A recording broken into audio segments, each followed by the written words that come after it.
Okay,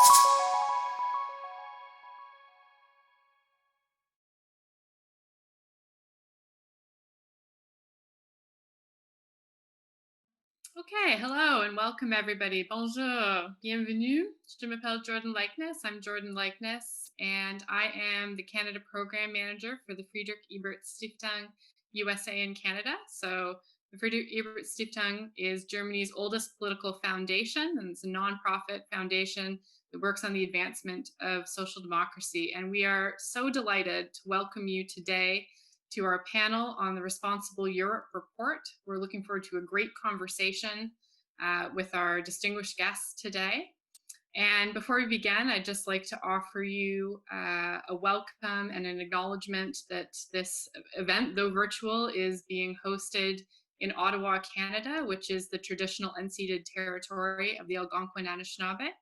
And we thank them for their hospitality and having us on their land today. And I want to also mention that this is a part of a series of conversations that we're having discussing some very interesting transatlantic issues. So I'm just going to put into the chat our social media channels. So those of you who aren't already following us on Twitter or Facebook may wish to follow along so that you can see more of these great events.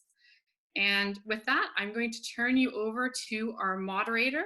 Dr. Alexandra Dienes is a colleague at the Friedrich-Ebert-Stiftung Office for Regional Cooperation in Europe, and she's joining us today from Vienna. Over to you, Dr. Dienes. Thank you, Jordan. Good morning, everyone, or good afternoon, depending on from where you tune in. I'm very happy to welcome you all to our discussion today. And without further ado, I would like to introduce to you our panelists today and then move straight on to the presentation and the discussion. We have with us Dr. Zachary Palkin, co-author of the report that we will be presenting today, and among many affiliations, he's a proud member of FLEET, Fresh Look at Eastern European Trends, which is a network that we at the Friedrich-Ebert-Stiftung support in Vienna. We have with us Ambassador Leslie Scanlon, Ambassador of Canada to Poland and Belarus. Further, we have Dr. Joan DeBar, deleben, Jean Monnet Chair at the Center for Youth Studies at Carleton University. And last but not least, we have with us Kadri League, Senior Policy Fellow at the European Council on Foreign Relations. Before I give the floor to Zach, let me kindly remind you that you're very welcome to ask questions at any time by using the Q&A button. And the session will be recorded, so if you have to step out, don't worry, you can always go back to the recording. And the link to the paper Responsible Europe that we will be discussing today will be in the chat. And over to you, Zach. You have 5 minutes to give us your presentation. Oh, vielen Dank, Alexandra. Thanks so much. And Ambassador, colleagues, good morning, everyone. Bonjour, merci beaucoup. Just wanted to express how grateful I am to the Friedrich-Ebert-Stiftung's office in Ottawa for putting this today after a couple of years of involvement with the office in Vienna. It's really great to be involved with the foundation now in my home country of Canada as well. So just a little synopsis of what we were trying to achieve with this paper, Responsible Europe, that we worked on over the past year and a half, and things have certainly changed in this fast-moving world. But we were a bunch of individuals, as Alexandra was noting, young policy experts from across the OSCE space, who come together in Vienna usually 2 or 3 times a year, and we were generally of the perspective that we were frustrated, given the several years that have passed since the onset of the Ukraine crisis, frustrated with sort of both Russia and the West engaging in, repeating grievances, repeating, mutual recriminations, and, lawyerizing principles and all these things, and wanted to find some sort of way out of the deadlock. Certainly not, a fully fledged new proposal for a pan-European security order, because clearly there's no political will for anything like that right now, but at least to provide some sort of a discussion or a new paradigm for relations with the general notion, the general question of where do we want to be, for example, in 10 years' time? I know that we can't necessarily achieve certain things right now, but beyond certain islands of cooperation, how can we actually frame a relationship in a responsible fashion that will allow us to move forward to the desired place where we want European security to be, in roughly a decade's time. So, obviously the notion was, and we all agreed, that we're not going back to these romantic visions of a greater Europe from Lisbon to Vladivostok, rooted in a single, common normative and regulatory space. But absent that, how can we remain idealistic, and how can we find some sort of way to work together? That's the general notion. And of course, behind this notion needs to be the idea of an inclusive paradigm and an inclusive order, seeing as, as we've seen this over the past 30 years, a lot of people forget this, but even the term Euro-Atlantic, when we talk about Euro-Atlantic institutions, 30 years ago, that used to mean Vancouver to Vladivostok, that used to mean the OSCE. Today, when we think of the Euro-Atlantic institutions, we think of NATO, of course, and the Transatlantic Alliance, right? So how can we frame an order, or at least a discussion, if not an order, that is inclusive of all parties' interests and all parties' identities in the current context, particularly as Russia remains one of the leading, if not the leading actors in, the European security system at this point. So we determined that this notion of responsible Europe should effectively be organized around two pillars, one intra-European and one more global. So in the wake of the Ukraine crisis, but now also more recent crises, as we're seeing in Belarus and in the Eastern Mediterranean, we ask ourselves the question, how can we foster an order or a paradigm for relations that fosters internal stability within Europe? And within Europe, we mean, the European Union, Russia, and the smaller states that lie in between them. And this is, very much something important in today's world, in which the fragility of the European order is very much clear. Back when we used to say there's instability on Europe's borders, we used to mean, Iraq and Syria and Iran. And today it's, Crete and Belarus. So it's the walls are closing in, so to speak. So how can we reframe this concept of resilience, for example, in a way that fosters inclusivity, in a way that fosters order, and in a way that isn't defensive, that isn't a way of sort of shifting the conversation towards how do we preserve the so-called Western-led liberal international order, but rather how can we, make resilience something that benefits all communities, and that places, for example, the countries that lie between the European Union and Russia at the center, at the core, at the heart of Europe, rather than at the extremity of two competing spheres of influence. So that's the intra-European dimension. But also, and this I think has become even more true since we began the process of putting together this report, is the global dimension as well. Because since the onset of the Ukraine crisis, the Russia-West rivalry has been overtaken by a more generalized, global great power rivalry, as relations between the United States and Europe and China have also begun to deteriorate. But also we've seen the progression, since the Ukraine crisis as well, of Russia's pivot to the east and China's Belt and Road Initiative, and the sort of pursuit or advent of a more integrated pan-Eurasian security system as well, which raises the question, how can Europe also not only be internally stable, but how can it contribute to global stability as well? And I think that this trend that we've seen over the past several months, particularly that has accelerated since the advent of the coronavirus crisis and the advancement of the world, or a trend of the world towards deeper bipolarity between the United States and China, I think that opens some very interesting opportunities for collaboration between the European Union and Russia on global issues, on global geopolitics, the balance of power and norms, even in the absence of agreements on what the internal European security system and the norms that should prevail over it should actually look like. So a couple of quick comments before I conclude, one on Europe and then one just sort of to open the discussion on Canada to a certain extent.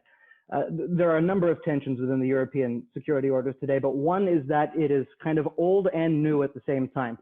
Old in the sense that, normally we think of whenever a new security order is established or a new international order is established, it's because it's coming out of the wake of a general war. We haven't seen that with the end of the Cold War in this case, and that's why we see many older principles that are still invoked by all sides. The need to uphold the principles of the Paris Charter, the need to uphold the principles of the Helsinki Final Act, and even, if you ask the Russians from time to time, certain Yalta-era principles as well. So on the one hand, there's a desire to protect, the respective interpretations of those principles, even though the conditions that sustained those orders many decades ago no longer are there. We've seen a significant shift in the states that are present in Europe and in the balance of power within Europe as well. And that leads me to this notion of newness within Europe as well, right? The European Union was born at Maastricht in 1992. Russia is a new, country as well. The Russian Federation is a distinct polity. Many of the states of Eastern Europe as well are newly independent, only a few decades old, with not a significantly long historical tradition of statecraft. And so there's a lot of natural insecurity, ontological insecurity, to invoke an academic term, that could naturally flow from that. So that tension between the old and the new makes it very difficult for all sides to compromise due to their own, identity-related and also geopolitical insecurity. And therefore, they want to protect sort of their own norms and identities that they have, and that leads to sort of naturally a zero-sum interaction. So what does this imply? It means that even in the absence of agreement right now, we do need the next generation of people. We do need a number of people at the track 2 and hopefully at the track 1.5 level as well to maintain dialogue and to be able to just imagine over the next several years, what kind of, European security paradigm or security system eventually can we possibly have. And just like as we've seen over the past few years, that even though Russia and China, not to draw a perfect parallel here, but even though Russia and China do not agree on everything, do not hold exactly the same norms, do not have exactly the same interests, they're still able to regulate their differences, compartmentalize their differences into some sort of strategic partnership that allows for those differences to be sorted out. And I'm hoping that something like that, at least we can begin the discussion of looking at what something like that between the European Union, Russia, and other European states could look like in the absence of a fully fledged agreement over what norms should prevail over the European security system. Final question is, what does this all mean for Canada? When Canada talks about Europe in general, and I'm certainly looking forward into getting into what Europeans also think about Canada, when and if they do think about Canada. But when Canada thinks about Europe, we tend to frame it in sort of a values-related, but also an alliance-related dynamic, very NATO-centric, and obviously that's an asset for Canada in the sense that we're one of the leading countries right now in NATO's enhanced forward presence in Eastern Europe. But at the same time, it sort of relegates our interests and our foreign policy discourse into the broader transatlantic and even US-centric type framework. So there is a problem with that. I think that Canada needs to think a little bit more independently about what its interests in Europe are. And the fact is, Europe is our eastern border. Just because we're an ocean apart, this is a globalized world. Europe is our eastern border, and I think that Canada could stand to be a little bit more explicit in saying, we have an interest in a stable and inclusive European security order, and therefore we're going to talk to all parties about how we can make that happen, even if it takes a long time, and just to foster a role for Canada as being, and this is very much in the tradition of Canadian foreign policy, a helpful fixer or an honest broker, if you will, to a certain extent.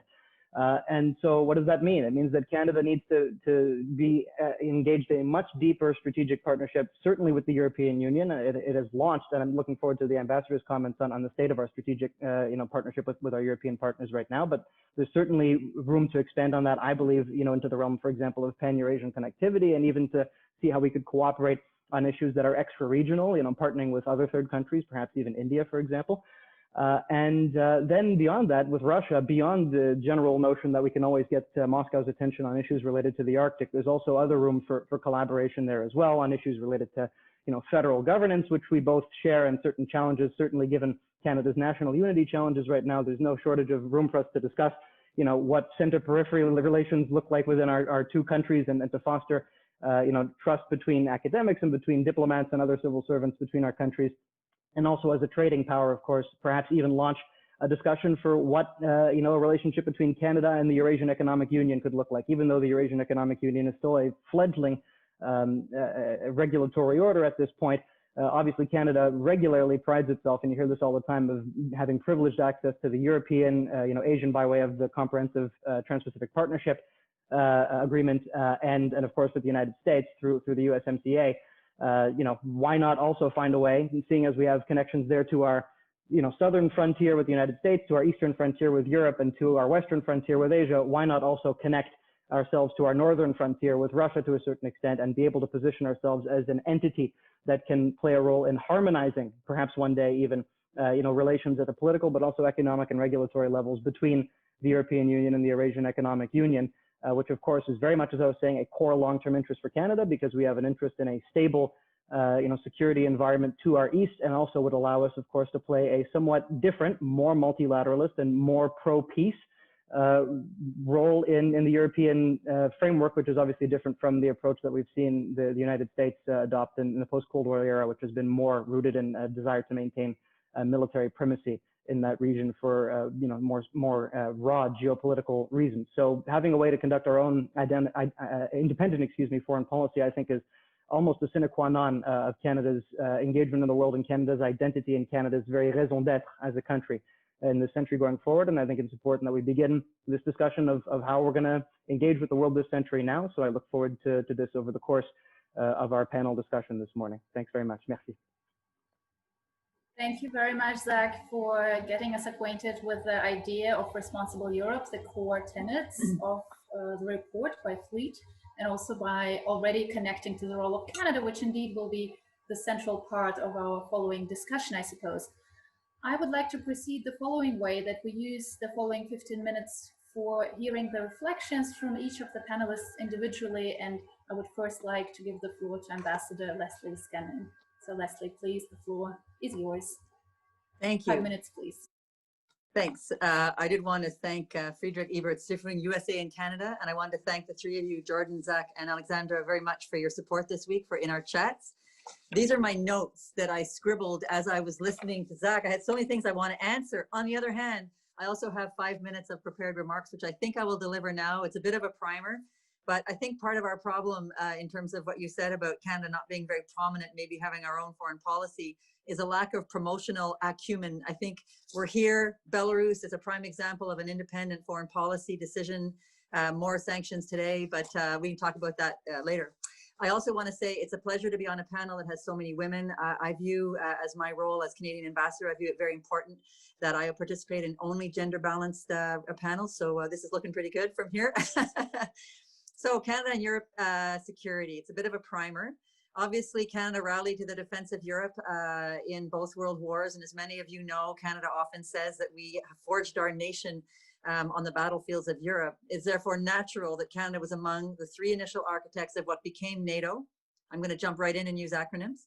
We then, of course, participated in the founding of the OSCE. And we, of course, over the years have done our best to develop deep ties with the EU. Throughout the Cold War, Canadian troops were stationed in what was then West Germany. After the Berlin Wall fell, we fought with NATO in Bosnia in the alliance's first major military ground operation, I-4 in 95 and S-4 96 to 2004. It's not a surprise that NATO remains the cornerstone of Canada's security and defense policy.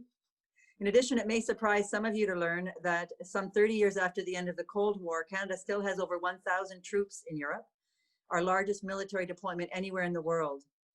We're the lead nation for NATO's Enhanced Forward Presence Battle Group in Latvia, which Zach mentioned, where over 500 Canadian troops work with our Latvian host and 8 other NATO allies to provide reassurance to the people of Poland, Estonia, Latvia, and Lithuania. These countries host multinational battle groups.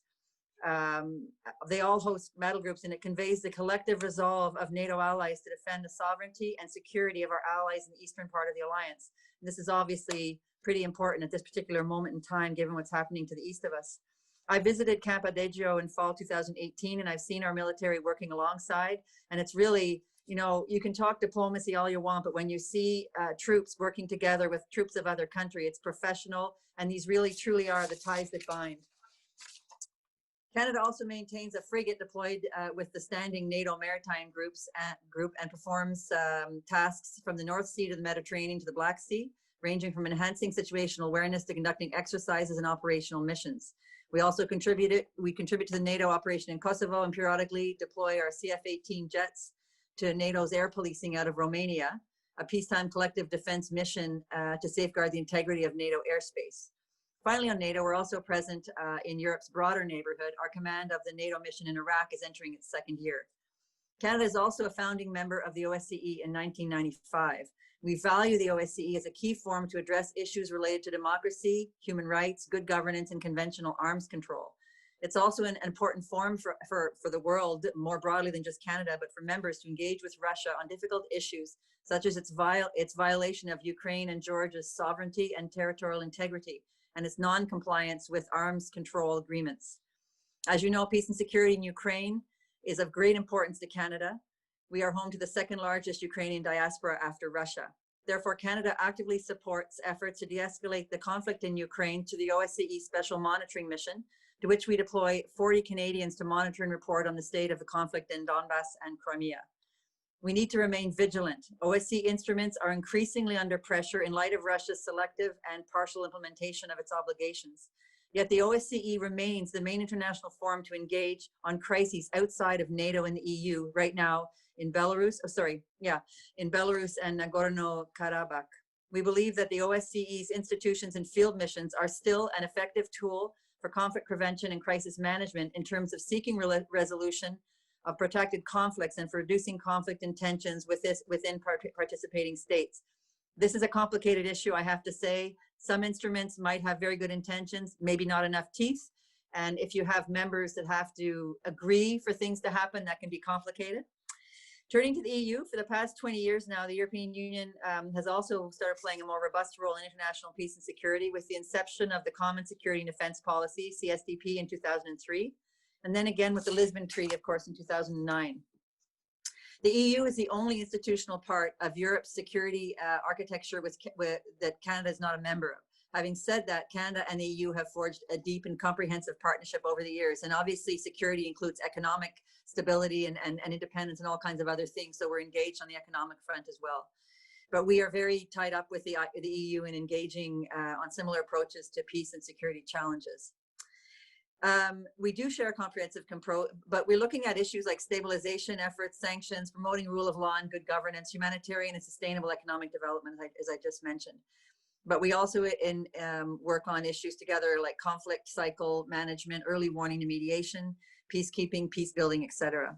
We have been contributing to EU missions since 2013. In fact, we participated in the first CSDP mission in Bosnia and Herzegovina with the transition from the NATO mission. Since then, the EU has deployed 36 civilian and military missions, and Canada has contributed to 12 of them. Today, we deploy police to the EU civilian advisory mission in Ukraine, Iraq, Mali, and the West Bank. All those missions, whether on Europe's soil or its neighborhood, are about ensuring peace and stability and ultimately prosperity in Europe and for the transatlantic community.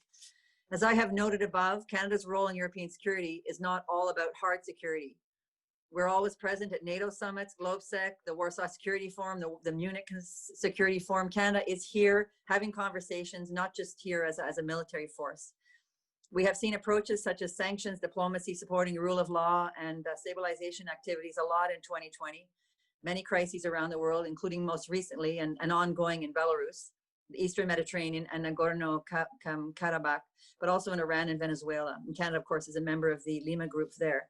We also work on issues such as connected issues, economic security and independence, part of which is our focus on CETA, the Canada-EU Free Trade Agreement, which is another little bit of the glue that binds us to the European Union. And we've been in provisional application now for 3 years, and it brings most of our exchange down to 98% tariff-free. So it's a very good story for both Eastern Europe, more generally, and Canada. Tonight, I'm flying to Vilnius to join my minister to meet Svetlana Tikhanovskaya from Belarus and the Baltic ministers to talk about how Canada can support efforts, the opposition efforts in Belarus. And Canada has been playing a very active role on trying to figure out how we can help this move happen. And I must say, I'm very proud to be the Canadian ambassador to Belarus, and it's fascinating trying to figure out how to put this puzzle together because it's so complex. Thank you. Thank you, Ambassador. Thank you very much for your remarks, and we're glad to come back to a few points later in the discussion. I would like now to give the floor for the next 5 minutes to Professor Joan DeBar for her remarks. Please, Joan. First, I'd like to commend the authors for providing a very thoughtful and constructive report, which charts a new way, I think, to trying to resolve some of the security dilemmas that have arose in Europe in the last little while. And some of those key principles, I think, do depart a bit from the current approach. Some of those I'd point to are mutual acknowledgement of legitimacy of interests, collective responsibility, emphasizing small states, those states, the so-called in-between states, those in the Eastern Partnership Program of the EU, as having agency and choice and being important actors in structuring the security system in Europe, systemic interdependence, and attention to social and environmental issues. So I'm not going to, I think the ambassador has already very well outlined the current kind of approach of Canada to the European security environment. And of course, there's a very strong normative consensus between the EU and Canada on things like multilateralism, rule-based international order, and democracy promotion.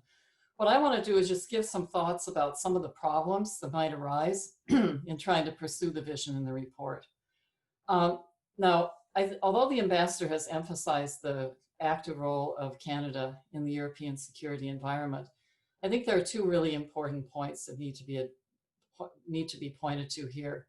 The first is that Canada, of course, has a different relationship with the post-communist world, with the so-called countries in between and Russia.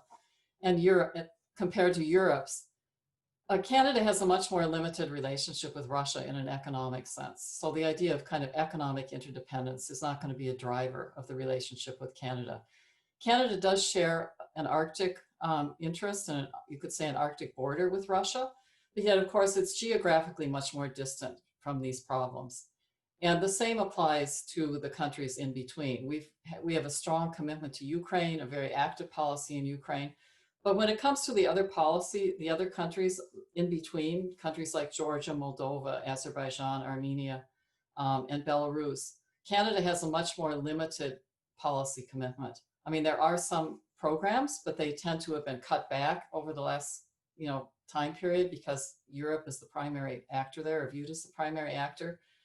So the reality of the situation is that over time, the commitment of Canada to development assistance in this region has declined, with the exception of Ukraine. And therefore, if there is to be an effective kind of new strategic vision, although Canada can play a role, and I take Zach's point about needing to be more proactive and showing more leadership, I think in reality, the EU would have to be the lead actor here. The EU has the predominant kind of role in the region. It's a direct neighbor. It has already very active existing policies in the European Neighborhood Policy and the Eastern Partnership Policy. And so part of the problem that Canada faces is the lack of a strategic vision on the part of the EU, particularly in regard to Russia. Now, you can say in regard to the Eastern Partnership countries, there is a vision of some sort, although it's a little bit, muddled because of the current, conflicts that are going on in the region. But in terms of Russia, the EU really hasn't been able to develop a kind of strategic outlook since 2014. The policy's been mainly premised on a kind of crisis response mode in the form of sanctions. There's been, the 5 principles were articulated, but they're not really outlining a strategic vision. So it's difficult, I think, although, Canada can try to push that process forward a bit. Canada probably is going to have difficulty being the lead actor in that process. So a lot of responsibility, I think, rests on the European side here to kind of show endorse a kind of strategic outlook, which I think is what the report is calling for. Now, the other issue, which the ambassador pointed to, is, of course, Canada's main security linkage to Europe is NATO. And I think one, kind of concern I had with the report is that it kind of doesn't grapple with that reality. NATO is mentioned, but NATO is the main irritant to Russia in the region. This is the basis of distrust in the region, I think, fundamentally for Russia. And somehow figuring out how to deal with the NATO issue, I think, is going to be key in pushing forward the principles that are in the report. Canada stands along, behind NATO, and it's understandable because it's the place that gives Canada a seat in the transatlantic security relationship that keeps Canada from being sidelined. And so expecting Canada to kind of reframe the NATO position is probably not something that one can expect. And the problem here is that with NATO, there's really a contradiction between 2 principles that are outlined in the report. On the one hand, the right of smaller states to choose their alliances, and on the other hand, the notion that security is a collective good that must include Russia. So on the one hand, countries like Ukraine striving to become part of NATO, which is the main irritant to Russia, on the other hand, calling for a collective approach that actually includes Russia. So I think we really need to work through how to deal with that issue. Is it a matter of strengthening the NATO-Russia Council again, which has, kind of fallen into, first it was sort of it wasn't meeting for a number of years after 2014, and then it's been sort of in a minor way revived, or the other options are very sort of difficult. That strategic issue of how to deal with those conflicting principles, I think, is very important. And of course, there's also a bit of a contradiction between 2 other principles that underlie the EU-Canada strategic partnership, which is democracy promotion. On the one hand, democracy promotion, which would involve protection of the sovereignty of the countries in between, which would have Canada and the EU standing strongly behind Ukraine in the current situation. And on the other hand, again, that notion of the collective nature of security as a good that must include also Russia. So we see some fundamental contradictions here that I'm not sure the paper adequately grapples with. Now, nonetheless, I think Canada can do more. And I think that some of the principles in the report point to some directions. I know we'll talk about those a bit later. I'm not going to go on length because I know I have limited time right now.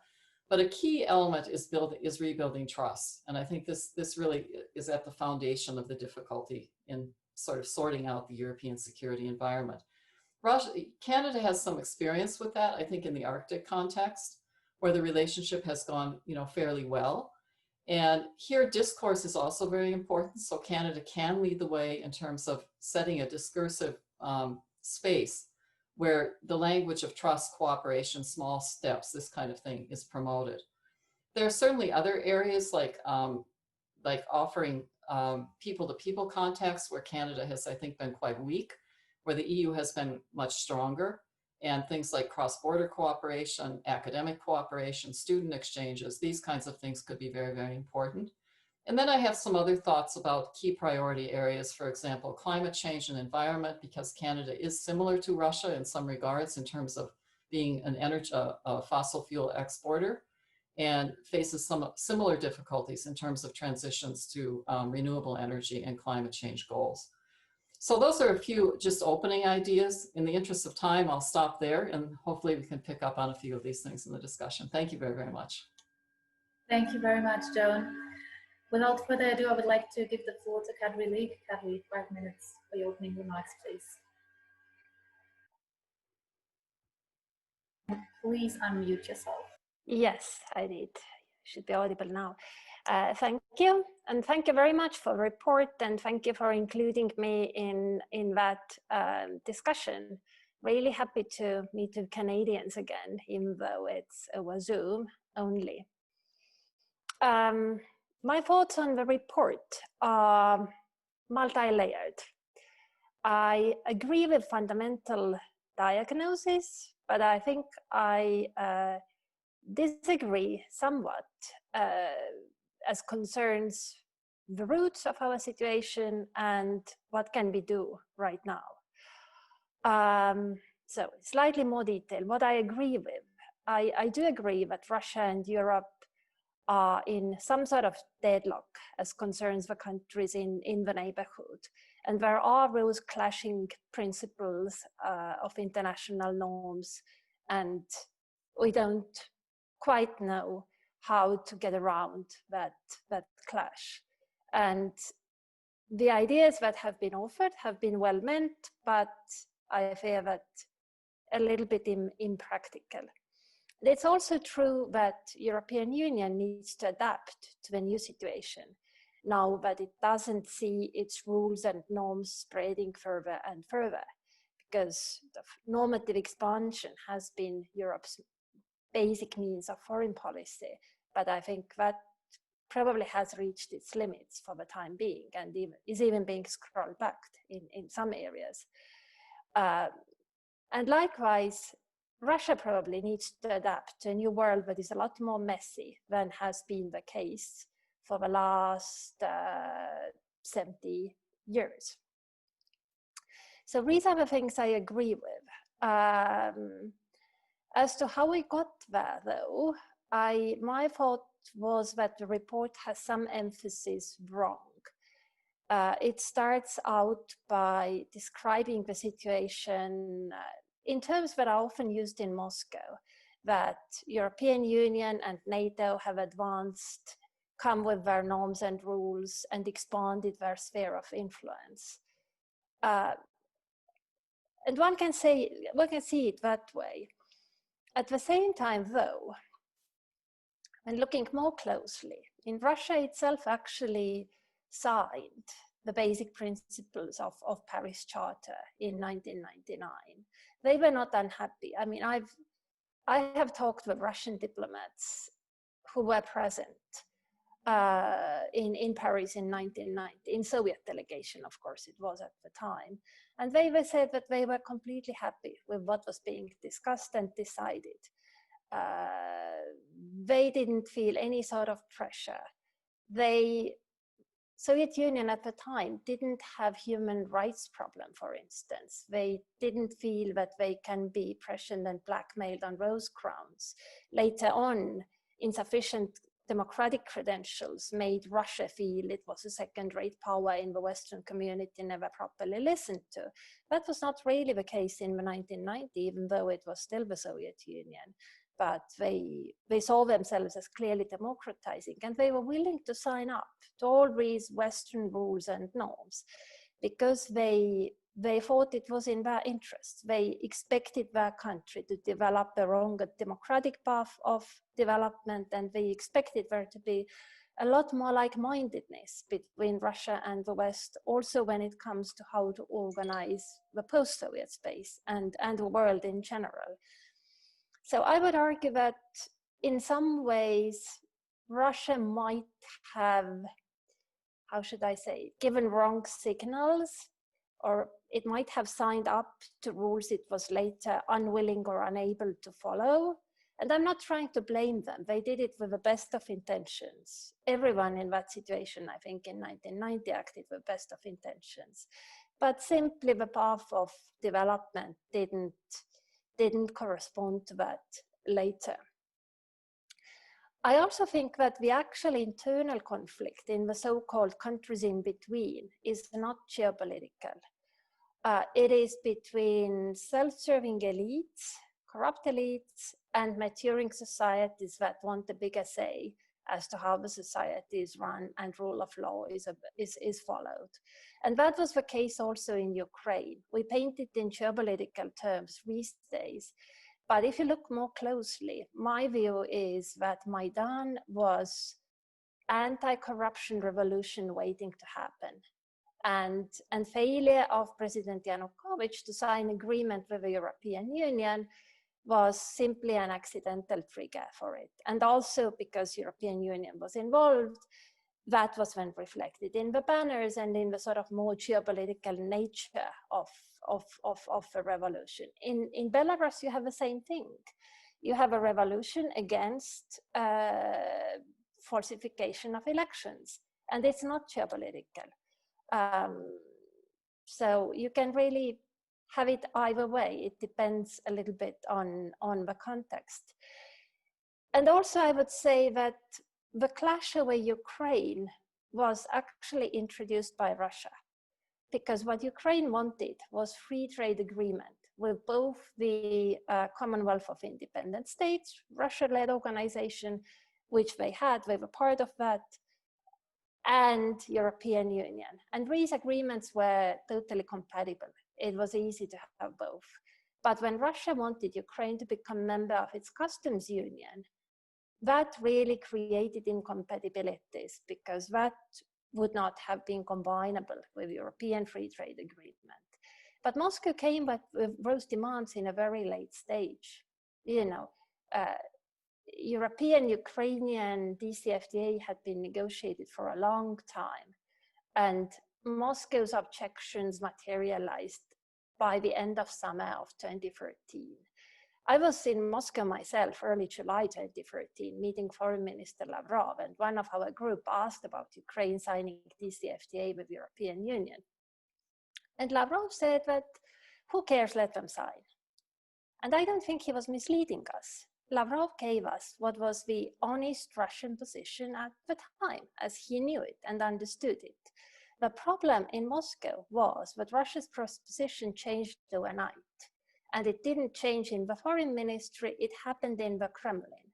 Someone in the Kremlin changed their minds very suddenly, and that shifted the whole policy discussion, taking Brussels by surprise. Everyone in Brussels, I've discussed it later on, and I've looked at these things a lot because I want to understand the roots of these conflicts, and that's what went wrong on the level of discussions. And everyone is baffled because they say that it was never indicated that Russia had a problem until suddenly it had a very big problem at a very late stage. So I think here also Russia needs to think of how it signals its views and intentions and how it makes it into policy so as to achieve its aims in a somewhat smoother way than has been the case with Ukraine. Now, what have we learned from it, and how can we change the situation? Unfortunately, I don't think that we can really come to any sort of new agreement anytime soon. Conditions are simply not right. Any sort of world order or rules of behavior, they need to be rooted in some sort of reality, and we don't have that reality yet. We don't know what sort of world we will be living in. With China rising, West declining, what are the fault lines going to be? And that's what my Russian interlocutors tell me when I ask, why is Moscow not willing to discuss European order with President Macron? The answer normally is that we don't know if Macron speaks on behalf of France or Europe. We don't know if Europe is going to be a player. And in any case, the world is in such a flux that inside that mess, to lock bilateral relationship into some sort of framework, right now it is simply impossible. And I tend to agree with them. So I don't think that we should be looking for big and normative arrangements. Instead, I think we should try to be healthily restrained in what we do in the neighborhood. And actually you can see signs of that in how we handle Belarus. Europe has definitely signaled its restraint. Russia has also signaled restraint, but took care that it becomes deeper entrenched in the country nonetheless. So they definitely are not losing out. But in any case, I think both Europe and Russia are aware that there are limits as to what they can achieve, and that actually helps to be restrained. But for longer term settlement, I think what the West needs to do first and foremost is to work on its own domestic systems. If we manage to make our own societies work in the way that satisfies our citizens, then that will actually add to our normative power also internationally, because that will communicate to Russia that Western way of life is here to stay. Western rules and norms and alliances are here to stay. They are a fact of life, and you need to adapt to that. And President Putin, as far as I know him, he is hardly persuaded by rhetorics and ideology, but facts of life he recognizes when he sees them. I stop here.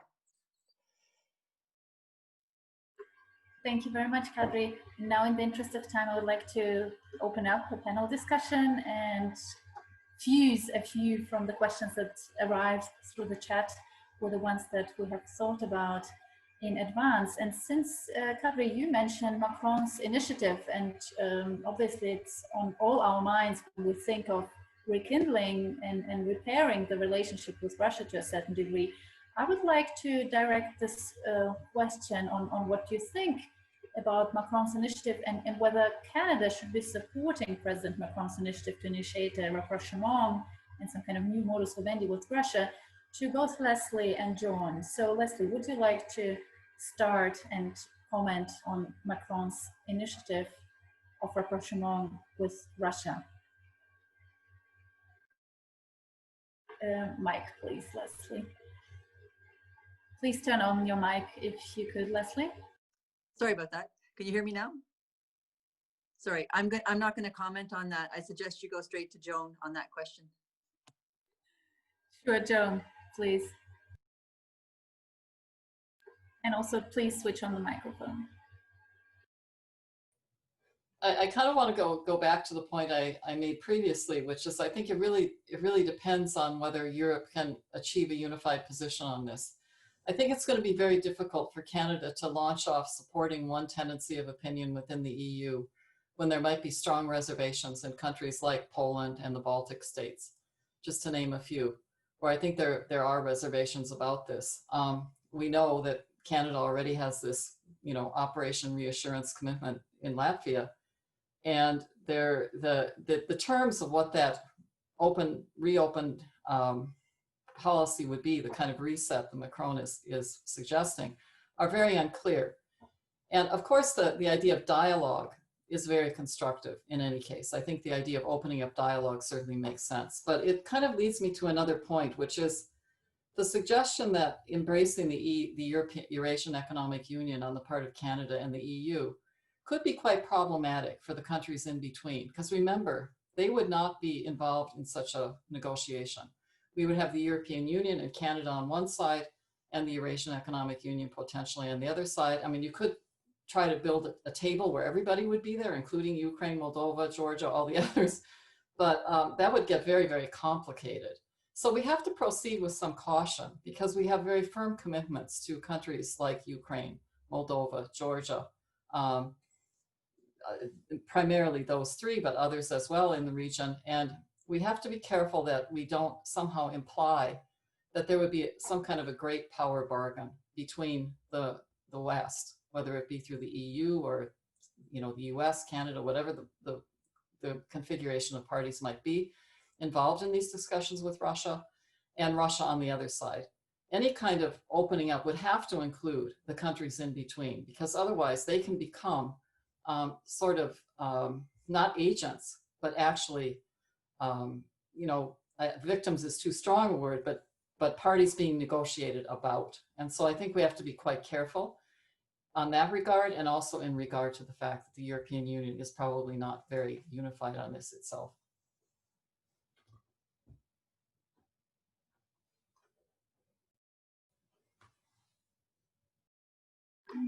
Thank you, Joan. I would like now to address a question to Kadri. Kadri, we talked also a little bit about the situation in Belarus and most recently Nagorno-Karabakh. And these situations certainly reveal the fragility of the current European security order. Against the background of the discussion we just had, what would constitute, in your opinion, a responsible policy here by European nations, but also by external powers such as Canada? Please.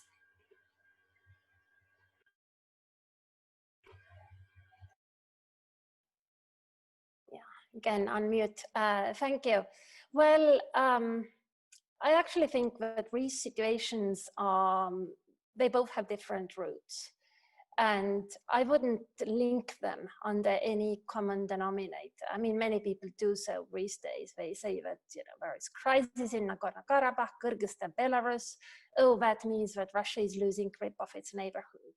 Or it means that, you know, collapse of Soviet Union is getting messy again 30 years later. And it means none of this, to be honest.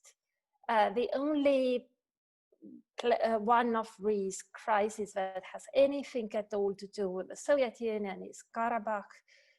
The others have to do with non-accountable political systems. Non-accountable political system is always unstable. You always get protests and things. That is natural. That needs to be so. So as to Belarus, I think it is good that the conflict hasn't been made geopolitical by any of the actors. Regrettably, the West lacks any leverage over it. Western countries that have wanted to have some OSCE involvement in mediation, please have fallen on deaf ears, both in Moscow and in Minsk. And actually, it's now Moscow that is arranging transfer of power in Belarus, because they don't like Lukashenko either, but they are working along on it using their own means and ends. So I think the lesson to us here is that in order to be influential, we need some serious leverage. Moralistic rhetoric, moral high ground is not leverage. That would be my takeaway. And likewise, Nagorno-Karabakh, I don't think that the West has much leverage over that situation either. Moscow was yet again the one who tried to bring together Armenia and Azerbaijan to negotiate the settlement or at least ceasefire or something. And thanks to proximity with Azerbaijan, Turkey is a big player in that conflict. The West, yeah, we were part of a Minsk group that was supposed to find settlement to that conflict, but the leverage of that group and Western countries has eroded. Neither France nor the US play a big role anymore. Thank you very much. I'm trying to take a few questions from the chat. We had some excellent participation. Thank you very much. And give the ball back to Zach, so to speak, and ask him, among other comments, to address the question, how can Canada participate in strengthening European security against external threats other than through rhetoric? And this is a question from one of our participants in the chat. So Zach, please, time for your remarks, and please be brief in the interest of time. Sure thing. So I think this is an excellent question, and it reveals within the question itself the extent to which Canada is somewhat absent from the region, or at least frames its regional engagement along certain lines, particularly transatlantic ones. And we heard some comments from the ambassador to that effect, and also from Joan regarding the natural reason why this is the primary forum through which Canada can involve itself in European security issues. My question that I tried to launch earlier at the beginning of this session was, how can we actually go beyond this to a certain extent? And it's, to a certain extent, the way to do this is actually to acknowledge a couple of structural problems that we have within Canada itself, I think. One way to think about it is that Canada, as often said, or maybe not often said, but has been said, is that Canada is so-called a regional power without a region. That is to say, we're not a small state. We like to think of ourselves as a middle power or a regional power, obviously not a great power, but a regional power. But the problem is, we're situated next to a behemoth, and therefore everything that we do with the rest of the world is sort of framed through our relationship with the United States. So we don't actually have a region where we can actually project our power into, our influence into. So finding some sort of way to overcome that, and I was trying to point to some ways we could do that a little bit earlier in the discussion, and I think that Joan mentioned some as well. It will be key, but I think that one way to do that is actually to dwell on a second structural dilemma that we have, and it's an identity-related dilemma. I think that much foreign policy that we conduct in our country is actually not foreign policy at all, but serves mostly the purpose of sort of domestic identity construction. And while that's very important, obviously, because it's important that we should conduct an independent foreign policy and to make clear what our sort of unique role in the world is, there is a problem if we spend a lot of the time talking to ourselves and putting forward, some sort of myth-making national narrative, whether it's the liberal narrative concerning Canada as a sort of a peacekeeper or peace builder, or whether it has to do with the conservative narrative that has emphasized, at least under Stephen Harper's tenure, some of the more sort of militaristic elements of Canada's history in sort of World War I, World War II, and beyond throughout the Cold War. This at the end of the day has to do with sort of creating a domestic narrative one way or the other. And, that reveals sort of the fragility of our national identity at this point in time. So I think if we can actually acknowledge something like that and have our political parties come together and actually have an open discussion about what would actually represent the Canadian national interest and what can all political parties actually rally behind, rather than putting forward these sort of competing views of, what it means to be Canada, what Canada's so-called role in the world is, rather than Canadian interests per se. And we actually adopt the vocabulary of a serious country that has interests and that, has a clear interest in discussing issues related, to European and Eurasian security. I think that that's pretty much key. I think if we don't have that change in mindset, that change in mentality, I think it's going to be very difficult to engage, in a serious fashion, beyond rhetoric with much of the rest of the world. Obviously, people always say you got to put your money where your mouth is, and that's very true. I think we should be having, an embassy in every capital of the world, including Belarus. So there's a lot we can do in terms of money and actual tangible presence to increase, our role in these various regional fora and in regional security challenges. But at the end of the day, a lot of it has to do with our own psychology, and I think we need to confront that a little bit more openly and not be afraid of self-criticism, in this regard. It's very difficult in Canadian political discourse to be self-critical, because of course we have this notion that, we punch above our weight and, we're the best country in the world and all this stuff. Well, that's a great way for us to sort of, make up for our inferiority complex with the United States, but it's not actually a serious way to address a lot of these problems. And the fact is we don't punch above our weight at all. We actually punch well below our weight.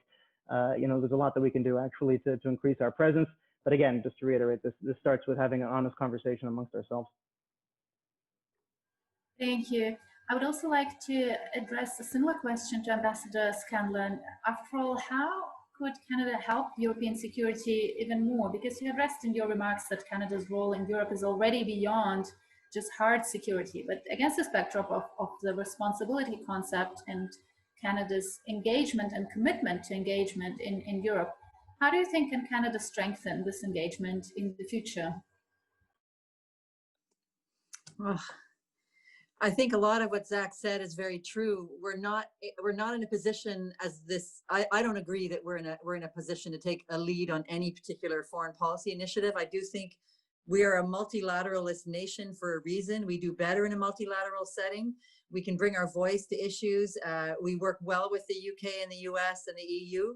And I think for Canada, especially now that the UK is no longer part of the EU, this creates a realistic place for us to play in Europe would be with, collaborating with the UK. Obviously, we're long-term, partners and friends with the UK.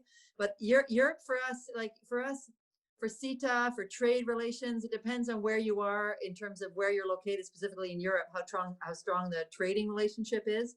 But for Canada, for me, the Belarusian piece is really big right now. I feel sometimes I say to myself, and excuse me, foreign affairs, but I'm thinking, why exactly is Canada so prominent on the Belarus issue? But it's a question of human rights, and it's a question of democracy development, and it's a question of listening to this what's happening in a country where people are expressing, they're voting with their feet on what they want for their country. And I feel like this is an obvious place for us. Freedom of speech, obvious place for us.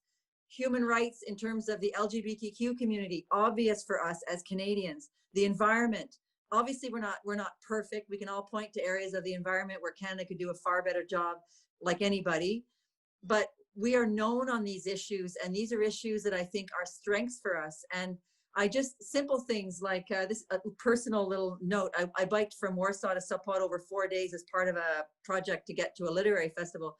And it reinforces for people here who we are as Canadians. We care about the environment, we're active, we eat right, we're a facilitator, we're a multilateralist, but we're not going to be out there leading on a foreign policy challenge unless you look at something like press freedom, where we're leading with the UK. And I think there's some really good conversations happening on that front.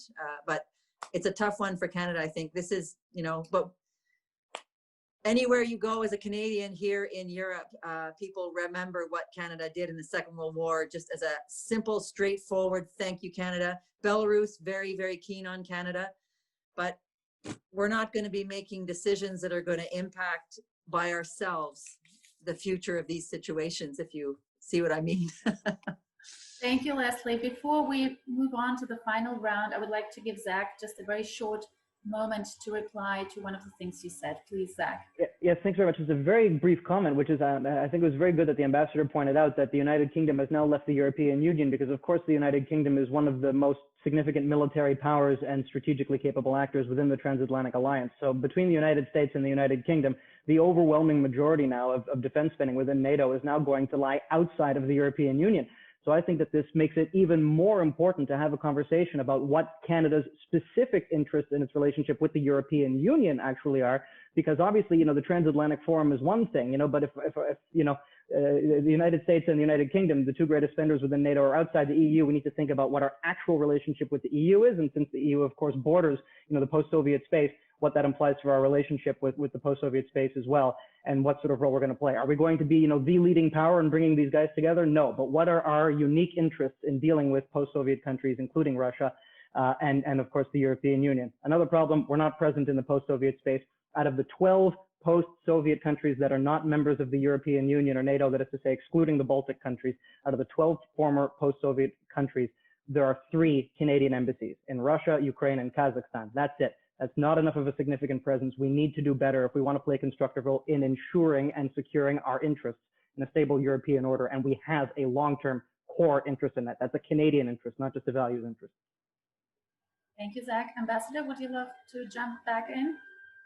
I just wanted to say that I referred to this earlier, but people who know that Canada is very present on the security plan here in Eastern Europe, Those who don't know, if you're Polish and you're listening to the media in Poland, you would think Canada, you wouldn't think about it one way or the other, but you would sure as hell know that the United States is here.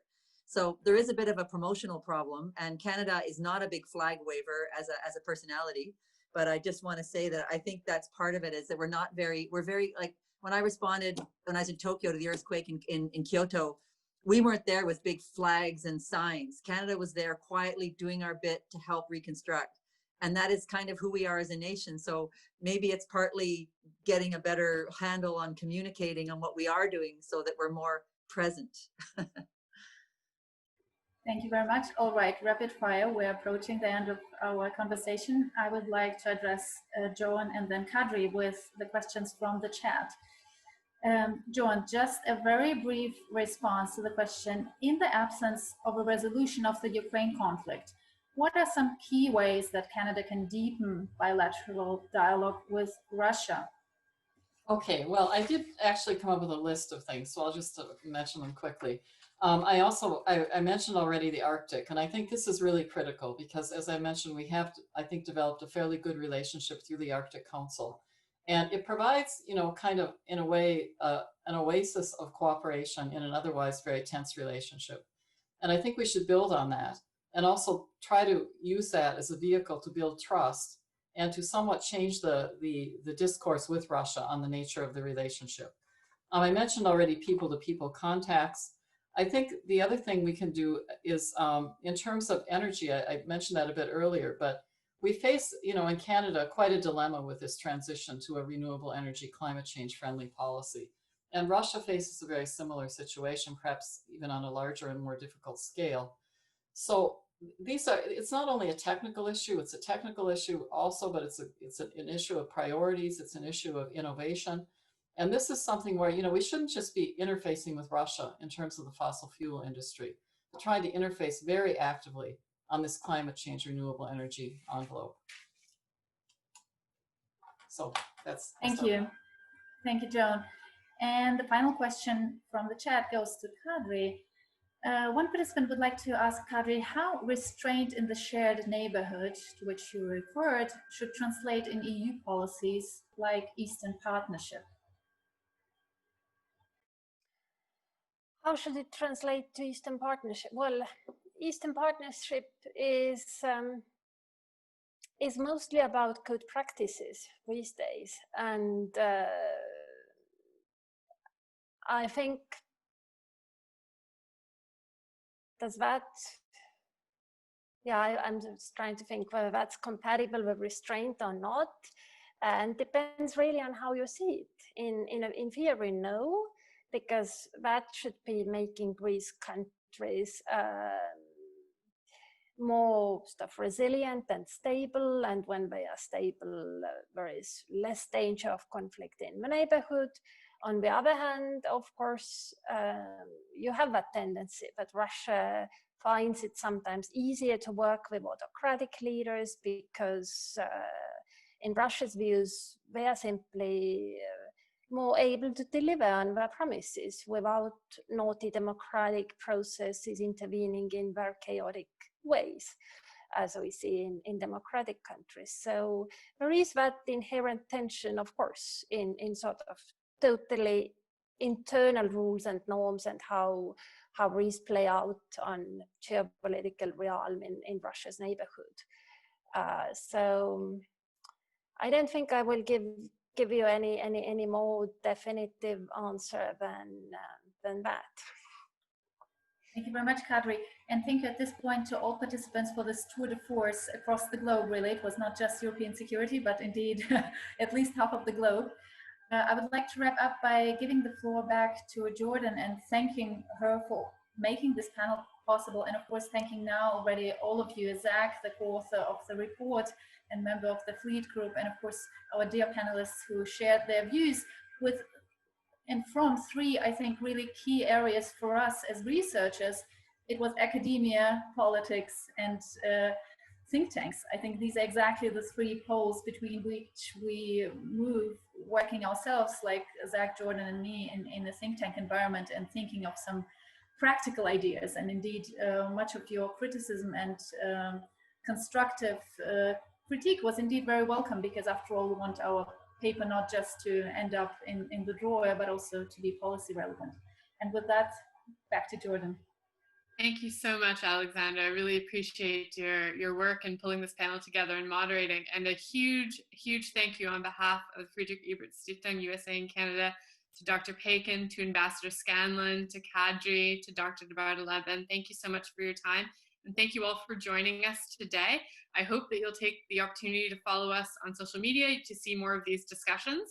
And again, if you weren't able to catch all of this talk, we have recorded it, so we will be putting this up very soon, and you can relive this dynamic discussion.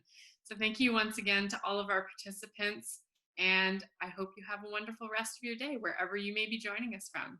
Thank you so much.